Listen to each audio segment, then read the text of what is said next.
జనసేన వాళ్ళు, తెలుగుదేశం వాళ్ళు, బీజేపీ వాళ్ళు ఎక్కడా ఇటువంటి గొడవలు లేకుండా విలేజెస్లో బ్రహ్మాండంగా వైసీపీని ఓడించాలి అనేటువంటి పట్టుదలతోటి ఎలక్షన్స్ చేశారు.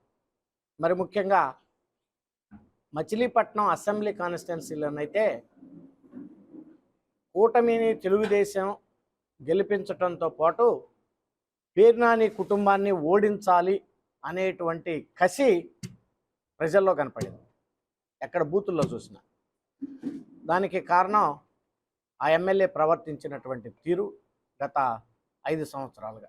వాసవి ఆన్లైన్ సర్వీసెస్ మా వద్ద పాస్పోర్ట్ వీసా సర్వీసెస్ కలవు. వీసాలో 99% అప్రూవల్ సక్సెస్ రేట్ ఉంది. Please contact 8019482544. ఇంత కష్టపడి ప్రజలు చెమటోర్చి, ఎందుకంటే వాళ్ళ పడినటువంటి కష్టాన్ని ప్రజలు జనం ఎస్పెషల్గా కార్యకర్తలు జనసేన వాళ్ళు అయితేనేవ్వండి, తెలుగుదేశం వాళ్ళు అయితేనేవ్వండి, అసలు వాళ్ళ పడినటువంటి కష్టం మాటల్లో చెప్పలేనటువంటిది. కొన్ని గ్రామాల్లో మేము ప్రచారాలకు వెళ్ళినప్పుడు వాళ్ళు స్వచ్ఛందంగా అన్ని పనులు మానుకొని రోడ్ల మీదకి వచ్చి తప్పెట్లతోటి విలేజ్ల్లోకి తీసుకుపోయేటువంటి ఆ ఉత్సాహం వాళ్ళల్లో చూస్తుంటే ఈ వైసీపీ ప్రభుత్వాన్ని గద్దె దించాలి ఎట్టి పరిస్థితుల్లో అనేటువంటిది అర్థమవుతా ఉంది.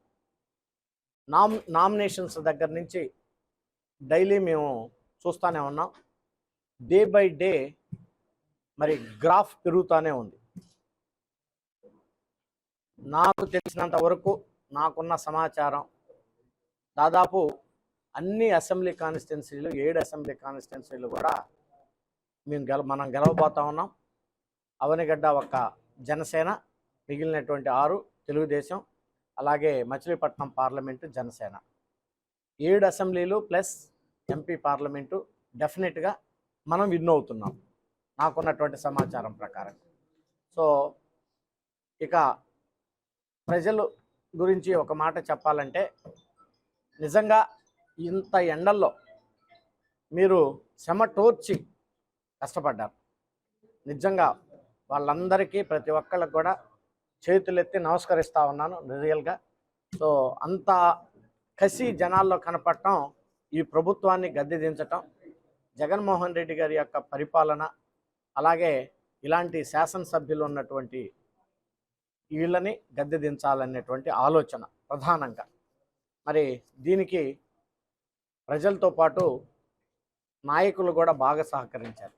పెద్ద పెద్ద నాయకులందరూ కూడా. కొన్ని విషయాలు 1 or 2 ఇష్యూస్ ఇంపార్టెంట్ ఏంటంటే, నిన్న వాళ్ళు ఓడిపోతున్నాము అనేటువంటి వాళ్ళకి తెలిసిపోయి కొన్ని బూతుల్లో గొడవలు చేశారు, విపరీతంగా గొడవలు చేశారు. కొంతమందిని కొట్టారు, కొంతమందిని అనవసరంగా రాద్ధాంతాలు చేశారు.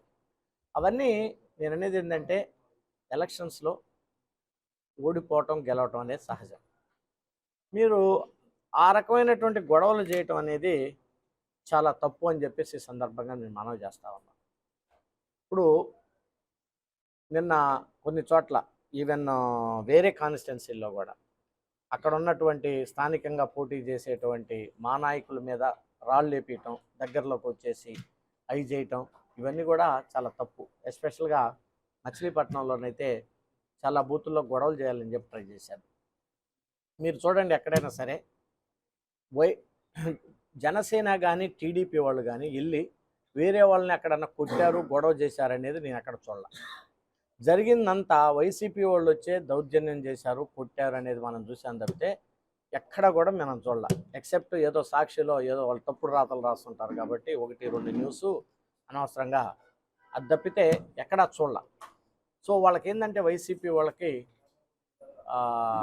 ఓడిపోతున్నా అనేటువంటి భయంతో అన్ని చోట్ల రాష్ట్రంలో కూడా ఎక్కడికక్కడ గొడవలు చేయటం, గందరగోళాలు చేయటం, తలకాయలు పగలు కొట్టారు ఆ పల్నాడు ప్రాంతాల్లో.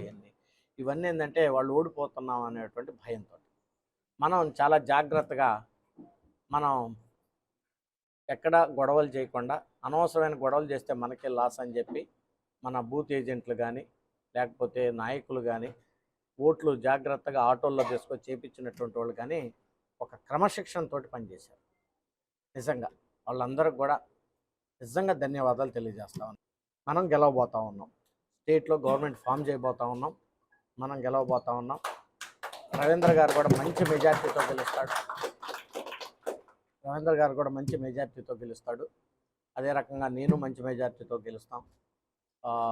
రాష్ట్రంలో కూడా మన రాష్ట్రంతో పాటు నా పార్లమెంటు పరిధిలో ఉన్నటువంటి 7 అసెంబ్లీ నియోజకవర్గాలు కూడా మనం గెలవబోతా ఉన్నాం.